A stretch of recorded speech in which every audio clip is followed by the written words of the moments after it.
Hey there, universe explorers! I'm your narrator, and today I have a giant story to tell you. A story that happened a long time ago.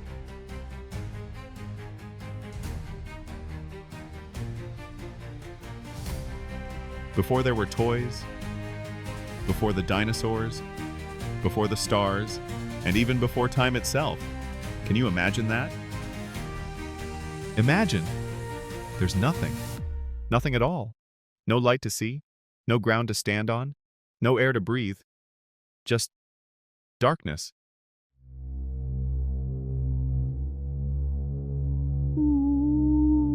And water. Lots and lots of water everywhere. Everything was dark, silent, and empty. It was like a giant room with no furniture and the lights turned off. Boot? It wasn't completely empty. Someone was there. Someone incredibly powerful, good, and full of love. It was God. And the Spirit of God was moving over the darkness and the water, like a gentle breeze full of wonderful ideas. God had a spectacular plan. He was about to do something absolutely amazing. Are you ready to see what happened? Hold on tight. Then God spoke. And when God speaks, incredible things happen. His voice boomed in the silence, and he said, "Let there be light!" And pow! Instantly, a bright, warm light filled everything. Goodbye, darkness. Hello, wonderful light. It was like flipping the biggest light switch in the universe. God saw the light and he loved it. He said, "This is good." Of course it was good. It was fantastic. Then, God separated the light from the darkness. He called the light, do you know what? Exactly. He called it day. And the darkness he called, yes, night. Imagine, the very first day and the very first night in history. Wow. And that's how the first day ended. There was evening and there was morning. Day one, and this was just the beginning. God was just warming up. What do you think he would do next? Let's keep watching.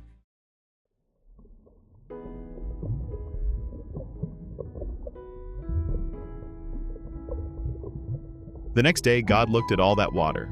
There was water above, water below, water everywhere. And God thought, we need a little space here. So, with his powerful voice, he said, "Let there be a giant space in the middle of the waters to separate them." And whoosh, like divine magic. A huge space formed, like a super high, clear ceiling. This space separated the water that was above, like the clouds we see today, from the water that was left below. It was a gigantic blue space. God called this space, can you guess? Sky. The beautiful blue sky we see above us. God looked at his new blue sky and said, "This is also good. It was perfect." Now we had light, darkness, day, night, and a beautiful sky. What an artist God is.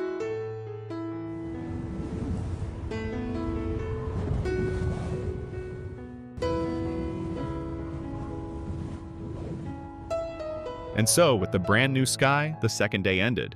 There was evening, and there was morning. Day 2. Creation was getting more and more interesting. Ready for day 3? Let's go. On the third day, God looked at the water under the sky and said, "Let the water come together in one place, and let the dry ground appear." Picture this, like someone pulling a giant drain plug. And splash! Whoosh! The water obeyed instantly.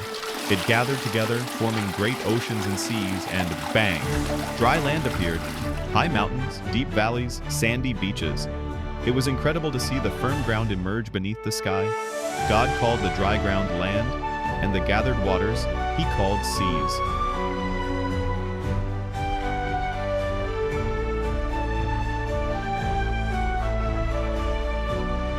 And God saw that the land and the seas were good. Of course they were. But the land looked a bit empty, brown. God thought, it needs color, it needs life. So God wasn't finished that day. Pay attention.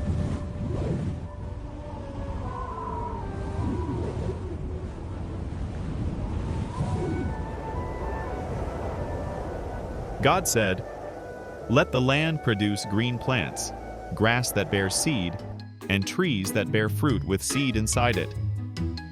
And swish, instantly the land was covered in green. Imagine. Soft grass like a carpet, beautiful flowers, red, yellow, blue, purple, smelling delicious, leafy bushes, and tall trees with red apples, bright oranges, yellow bananas, juicy grapes, all kinds of plants, each with its own tiny seeds, so they could grow more and more. The earth became a giant, beautiful garden. God looked at all the vegetation, the colorful flowers, the fruit trees, and saw that it was very good. It was turning out beautifully. And so, with the land full of plants, the third day ended. There was evening and there was morning. Day 3. This is getting better and better. What wonders await us on day 4? The fourth day arrived. God looked at the sky he had created and thought, "This sky needs some lights. Lights to separate the day from the night.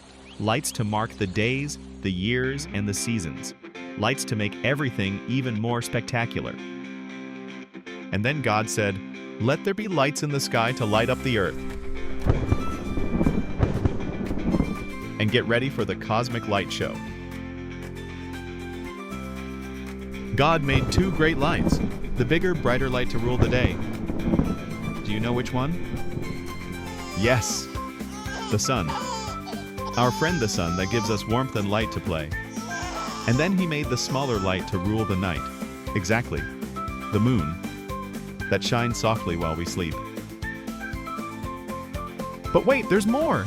God didn't stop there. He sprinkled the dark night sky with millions and millions of tiny bright dots. The stars, twinkling like distant diamonds. So we'd never be completely in the dark at night, and so the night sky would be magical. God saw the radiant sun, the silvery moon, and all the sparkling stars. And he said, "This is definitely good." These heavenly lights weren't just pretty. God gave them a job, to help people know when it was time to plant, when it was time to harvest, when a new year began. They were like the universe's first clock and calendar. God saw the radiant sun, the silvery moon, and all the sparkling stars and said, "This is definitely good." The universe was looking dazzling. And so, with the sky full of lights, the fourth day ended. There was evening and there was morning. Day 4. Now we have light sky, land, plants, and now heavenly lights. What could be missing? Think about it. Exactly, animals. Let's go to day 5.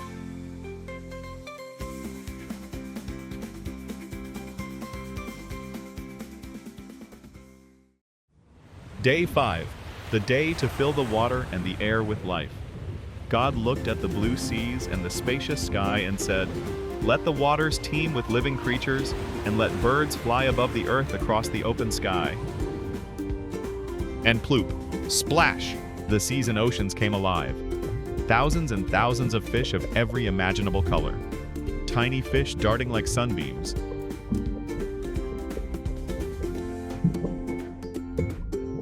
Big slow fish, clownfish hiding in anemones, even gigantic whales singing in the depths. Dolphins leaping joyfully over the waves. Curious octopuses with their tentacles. The water was a party of sea life. But that's not all. God filled the sky too. And swoosh, whoosh, the sky filled with birds. Songbirds with beautiful melodies. Majestic eagles soaring high. Hummingbirds fast as arrows flapping their tiny wings. Ducks swimming on lakes and then taking flight. Colorful parrots chattering in the trees. There was flying life everywhere. God saw all these sea creatures swimming happily and all the birds flying freely, and he loved it. It was a symphony of life. Then God blessed them. He told them, "Be fruitful and multiply. Fill the waters of the seas and let the birds multiply and multiply." It was like saying to them, "Go, explore, have big families, and enjoy this wonderful world." And God saw that all of this was super good.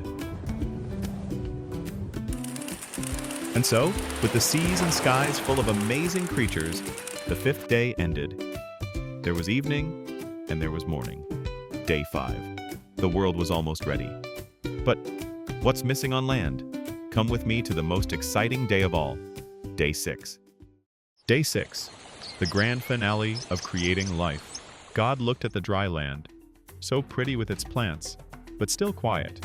It was time to fill it with land animals. And God said, "Let the land produce living creatures according to their kinds, livestock, creatures that move along the ground, and wild animals." And boom! The land filled with animals. Imagine!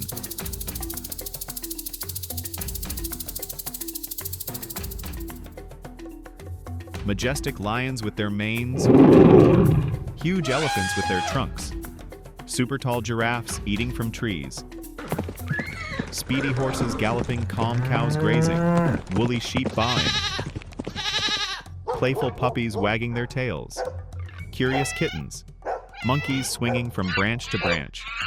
Also, tiny little animals, busy ants, lizards sunbathing, colorful butterflies fluttering among the flowers, snakes slithering.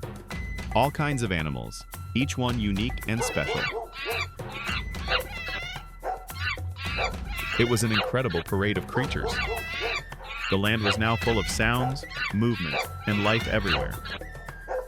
God looked at all these land animals and saw that they were really good. But wait, God saved the best for the end of this day, the most special creation of all, something completely different. God said, "Let us make mankind in our image, in our likeness." In God's image? Wow. What does that mean? It means God made us special, able to love, to think, to create, to choose, to have a relationship with Him and with others. He made us like Him in the most important ways. Then God took dust from the ground, like an incredible sculptor, and from that dust, He formed the first man. But he was just a figure made of dust. He needed life. So God came close and breathed into his nostrils the breath of life. And the man began to breathe, to move, to live. His name was Adam. Imagine Adam's excitement seeing the world for the first time. The colors, the animals, the sun, everything was new and wonderful. And God gave Adam, and all the humans who would come after him, a very important job. Rule over the fish in the sea and the birds in the sky, over the livestock, over all the earth, and over all the creatures that move along the ground.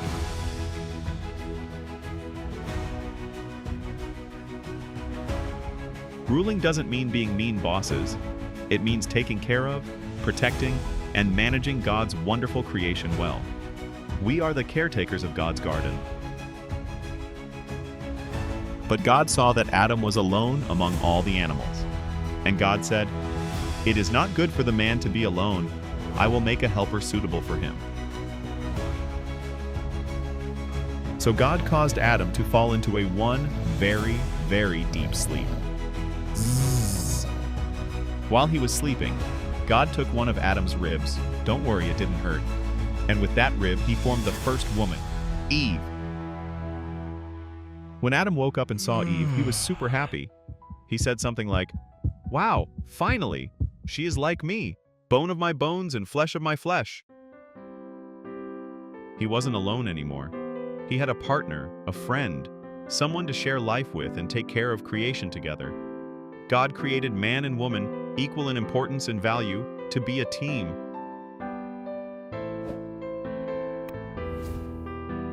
And now, at the end of the sixth day, God looked at everything He had made: the light, the sky, the land, the plants, the sun, the moon, the stars, the fish, the birds, the land animals, and the man and the woman.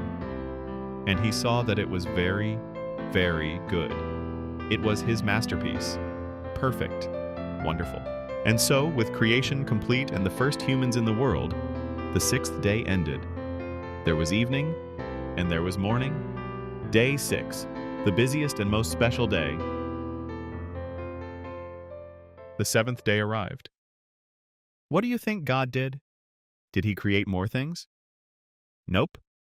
God had already finished his incredible work of creation. Everything was perfect. So, on the seventh day, God rested.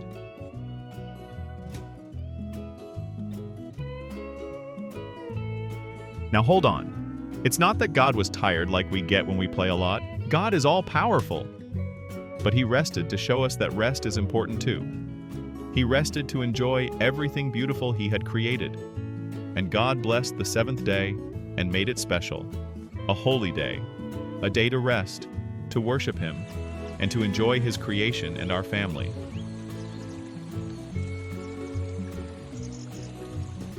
Now let me tell you a little bit more about that special place where Adam and Eve lived. God had planted a wonderful garden in a place called Eden. It was paradise. There were rivers watering everything, trees with the most delicious fruits you can imagine, flowers everywhere, and friendly animals. God put Adam in the garden to work it and take care of it. What a cool job, being the head gardener of paradise.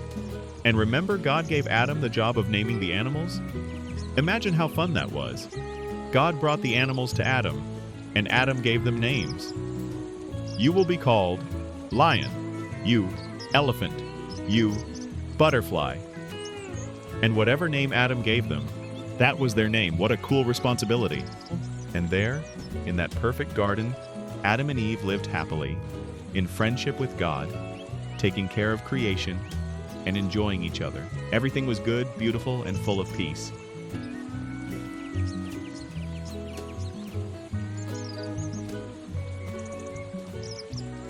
And so, explorer friends, that's how God, in 6 amazing days, created the heavens, the earth, the sea, the plants, the sun, the moon, the stars, all the animals, and the most special part, us, human beings, made in his image.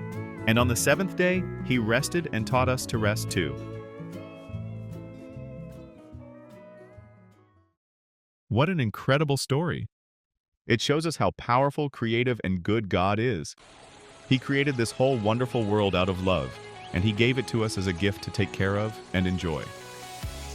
Every time you see a sunrise, a pretty flower, a little animal playing, or look at the stars at night, remember this story.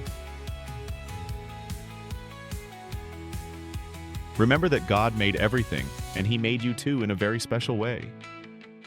But the adventure doesn't have to end here. You can become an adventure messenger. How? It's easy. Down below you'll find the buttons to subscribe, like, and hit that notification bell so you don't miss these fascinating stories from God's Word. Hello, little adventurers. Today, I invite you to travel to a magical place, a paradise called the Garden of Eden, where the first humans lived, Adam and Eve. In this wonderful garden, the animals chatted, the trees sang, and nature was full of colors and surprises. But as in every great adventure, there are also moments of difficulty and decisions that change history.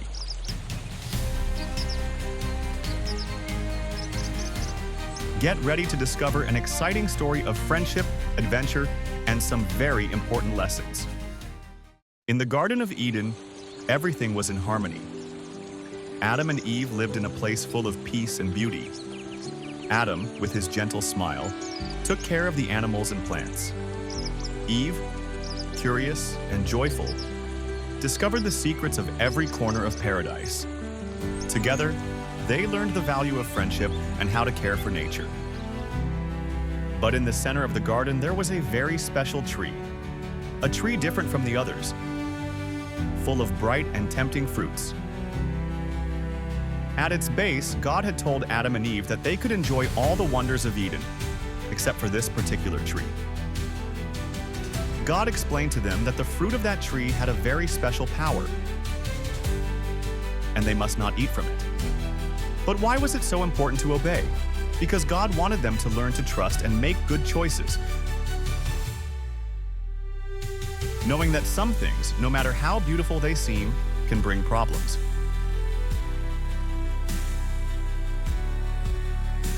Imagine someone tells you not to touch a new shiny toy. What would you do?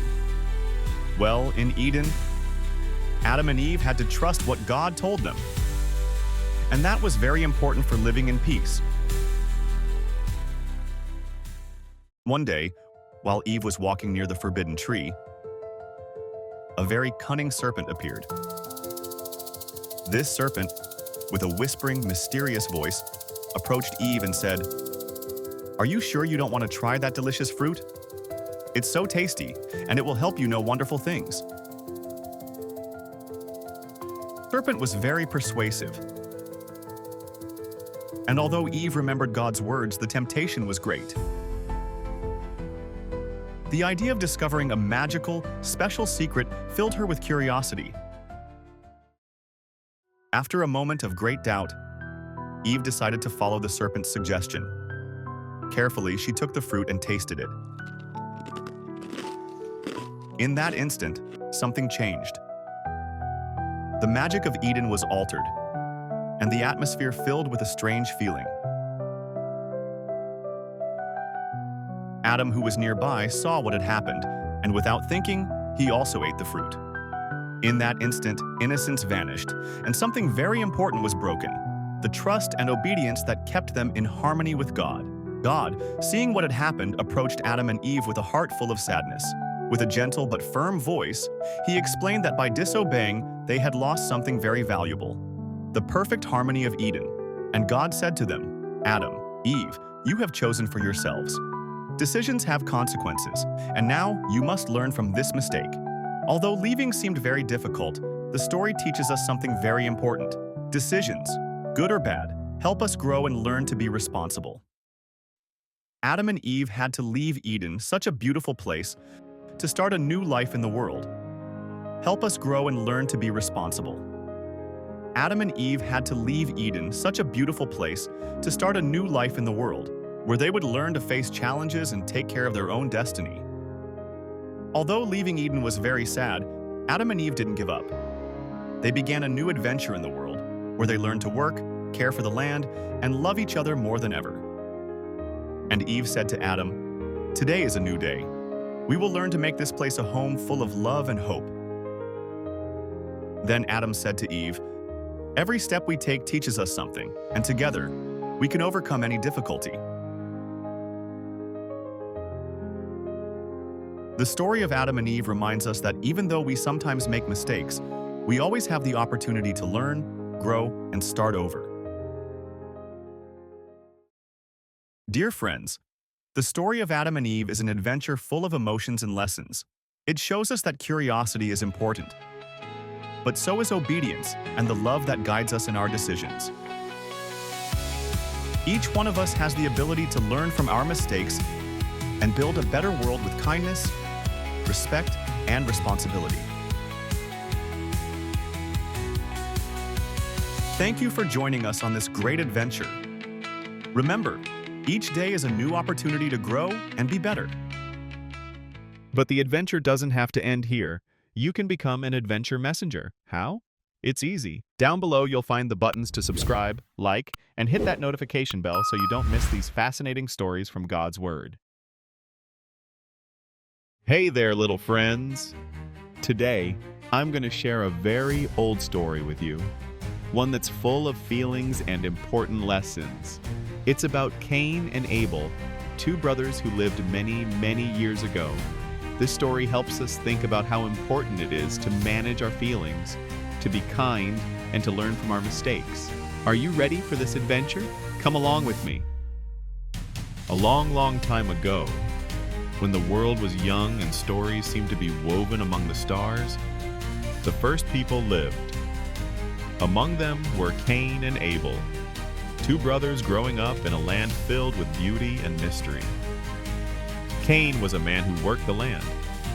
He loved planting seeds and watching the plants grow strong and healthy.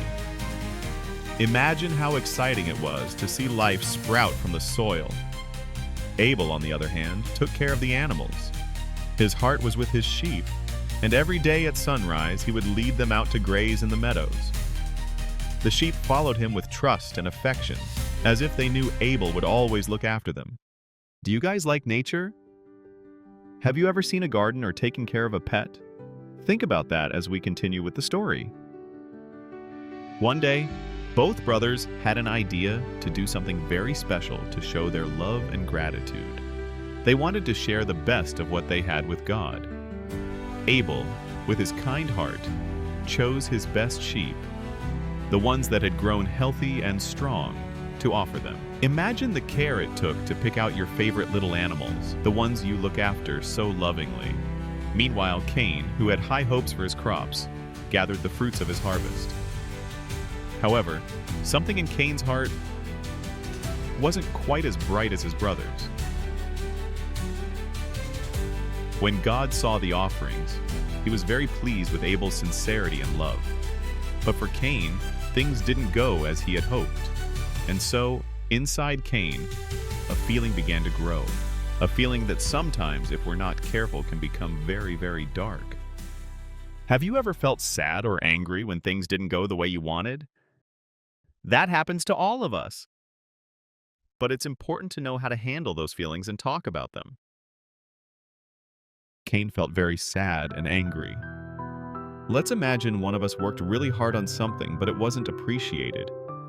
Sometimes, anger can cloud our hearts and make us think about things that aren't good. Cain kept thinking, and slowly, that anger turned into jealousy. He didn't understand why God had accepted Abel's offering and not his. And so, a seed of unhappiness was planted in his heart. Have you ever felt jealous?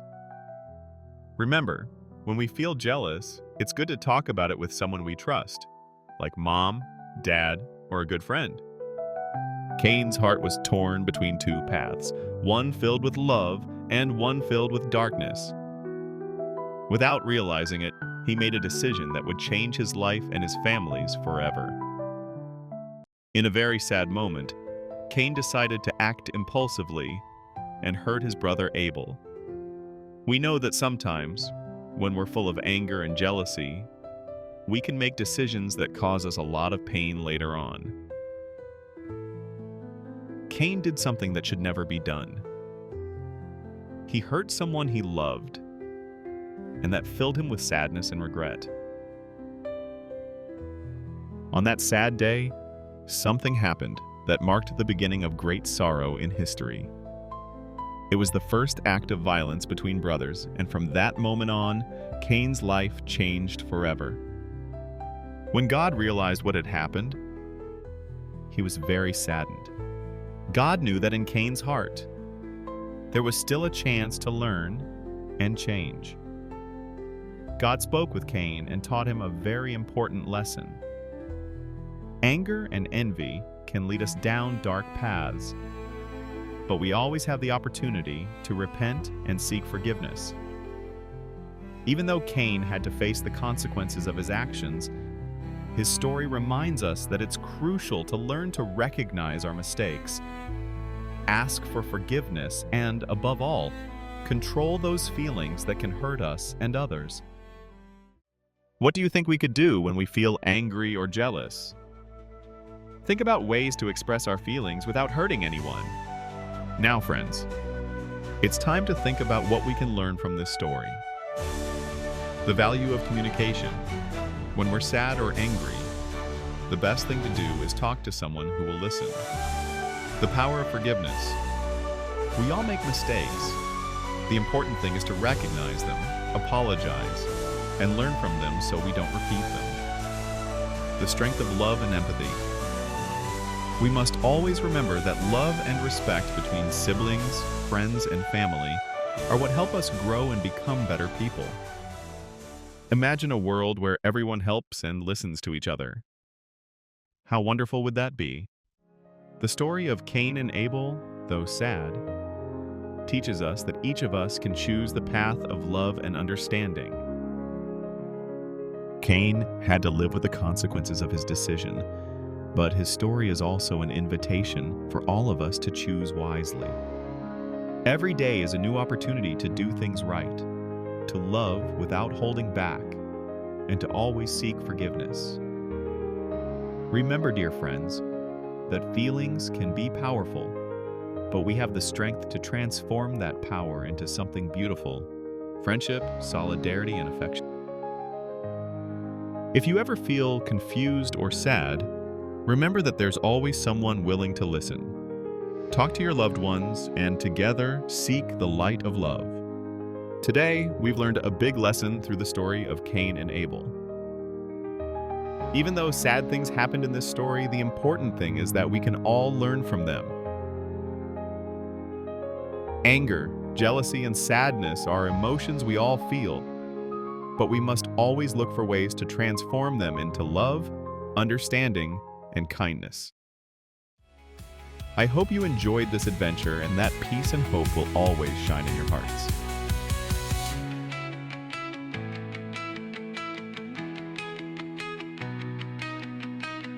Thanks for joining me on this journey. I'll see you for the next story full of magic, lessons, and adventures.